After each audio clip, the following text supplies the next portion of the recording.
This is my Hewlett-Packard 3800. It has its logo on it there.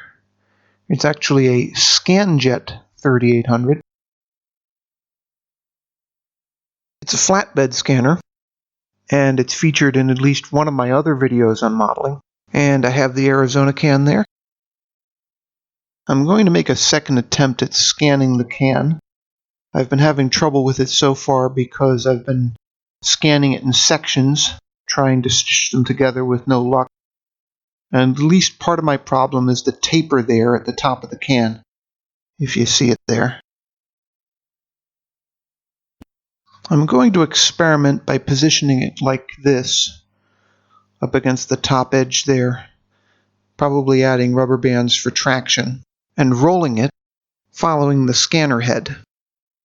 I previously considered buying a scanner that could rotate around it, but I wasn't able to find one, and they're probably really expensive. I figure that maybe this is a good substitute. Okay, I've already tried one rolling scan of the can. That's what it looks like in the Windows photo viewer, basically. But you can see how it's kind of squiggly here. I didn't manage to hold it in a straight line very well. You can see these yellow lines too, but these are rubber bands. They're not actually lines. I was using them to prevent it sliding around on the scanner as I was rolling it. But I'm getting closer and closer. I'm going to try this again.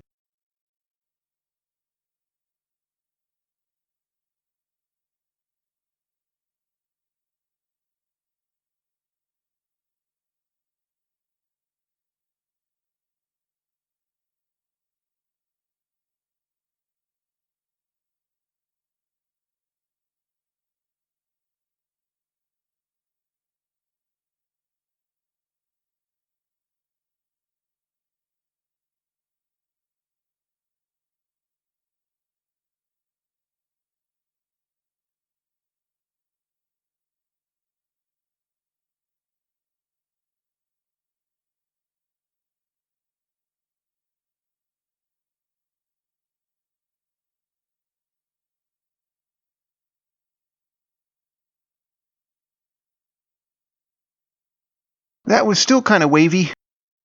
You can see it here. But it could be worse. One of the most surprising things is that the label here, the Czech language ingredients label and the nutritional facts and all of this is very messy. And it's the one part that I would think would be less so. What I can try to do is scan this separately. So I'll finish this.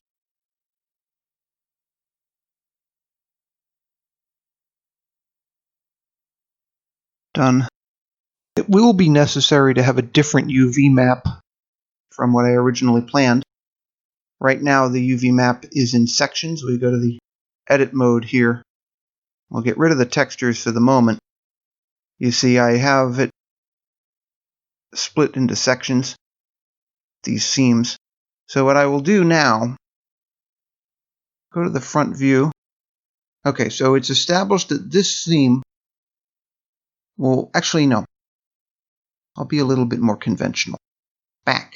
This back seam will be the one that makes, well, that breaks the continuity of the side. Because we can't have an infinite length for it. Otherwise this won't work. So I will move into position here and remove this seam and the one you can't see off the screen over there. But first I should save as 108, version 108 of the model. Again, you shouldn't work on the original,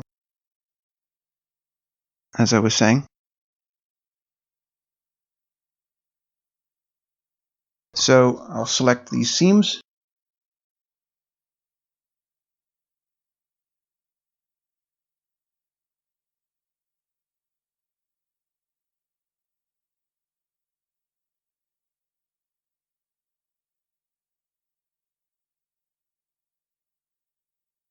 So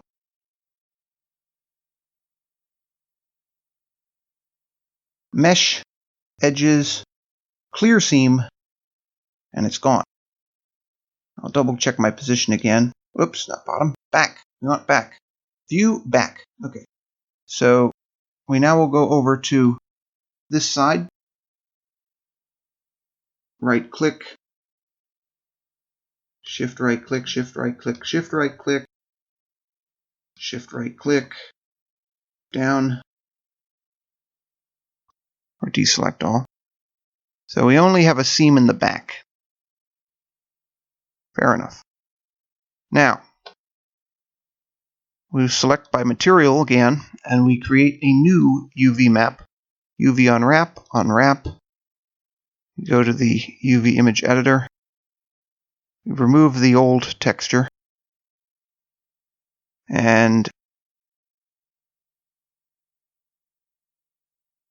this is going to look considerably different. So, next step, I want to export the UV layout as before. And it's important to remember to make it large enough. So 2056 by 2056, 2056 by 2056. Then export the UV layout. 108 side. We'll go to the levels. We'll kill the alpha other than the channel, as previously. We change that black to white with the paint bucket tool. Export it as UV side. Actually, no, excuse me. Side UV layout. Actually, I'm going to replace an earlier one that I made a mistake with.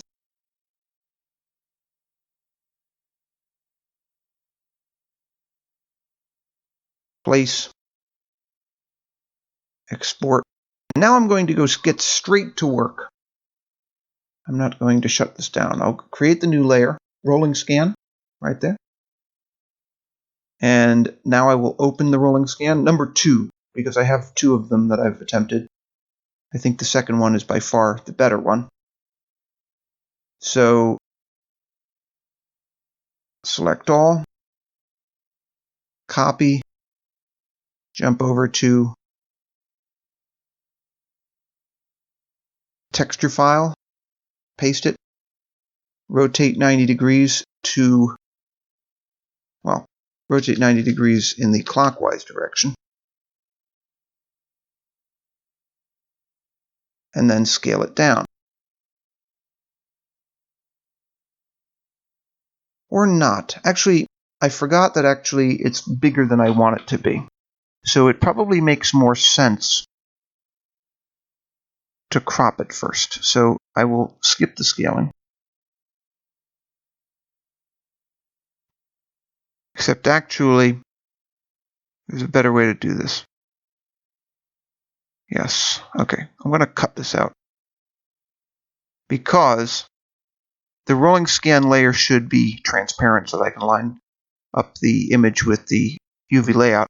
Then I'll paste. This is much better. So if I line up the R there,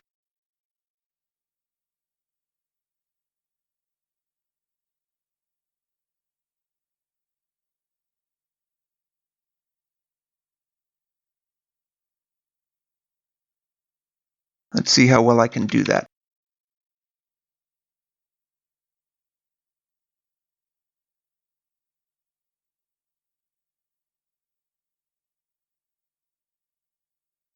Maintaining the aspect ratio, I'll stretch it or crush as I have to later. Now I will have to actually stretch this a bit. I don't think that can be avoided. So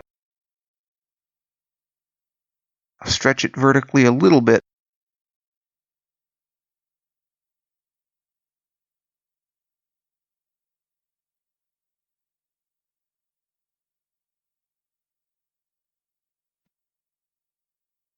That seems reasonably close.